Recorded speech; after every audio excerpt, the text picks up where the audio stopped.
HarperCollins and HarperAudio present Misbehaving at the Crossroads, Essays and Writings by Honorée Fanonne Jeffers. Read by Karen Chilton. Mama with the sun, Mama with the moon, Mama, my beginning, Mama, never ending. Part 1.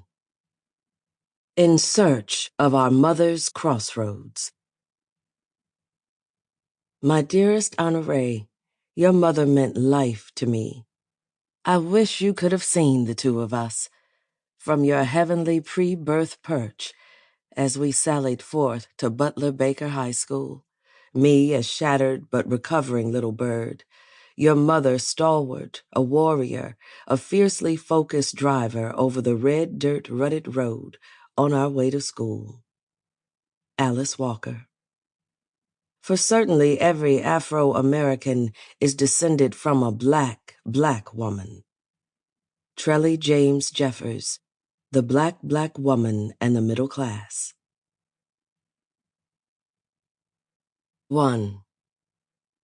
That day in January.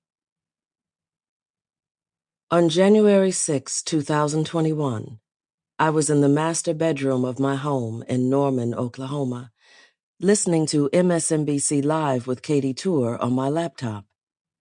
I had settled in for what I knew would be a very boring certification of the electoral vote for the 46th President of the United States, Joe Biden.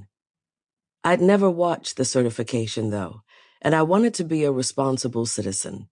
I felt very proud of myself. I lay across my bed, scribbling something I don't even remember in a notebook. Then something happened. A discordant word from Tour. A wrong string plucked in the tenor of her voice. I looked up from my notebook as Tour began to narrate that protesters of the presidential certification were marching toward the U.S. Capitol building. They were protesting what they believed was the theft of the election from President Trump, our 45th president. On my laptop, the screen split between Tour and the events at the Capitol. The crowd increased in size. The people in the crowd insisted that all legal, material, and documentary evidence to the contrary, President Trump hadn't lost the presidential election to Joe Biden on November 3rd, 2020. Actually, this was shouted by people in the crowd. The election had been stolen, and they were at the Capitol to stop the steal. I put aside my notebook and began paying attention to the images moving across my laptop screen, noticing that the burgeoning crowd appeared to be nearly all white men.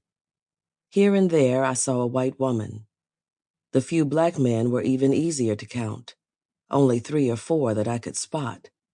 As violence erupted, I screamed as white men pushed past the flimsy barrier in front of the Capitol.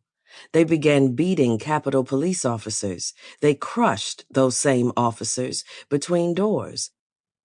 A group broke the glass in the speaker's lobby of the Capitol. Pointing a gun at the group, a Capitol police officer ordered them not to enter, but shockingly, a young white woman kept crawling into the space where glass had shattered. A crack. The policeman shot the woman. Then another rioter proclaimed her dead. We have a country named the United States because of a war that officially started in 1776, a revolution of angry men that was fought on this soil and over the sea. If you want to name the white men who met in the Continental Congresses, or the white man who wrote the Declaration of Independence as founders of this country, I can agree with you.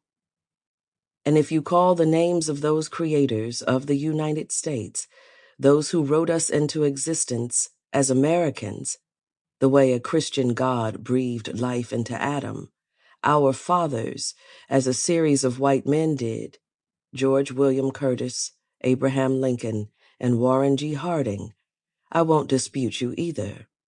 They are the authors of cherished mythical narratives, the ones who collected us as kin. Sample complete. Ready to continue?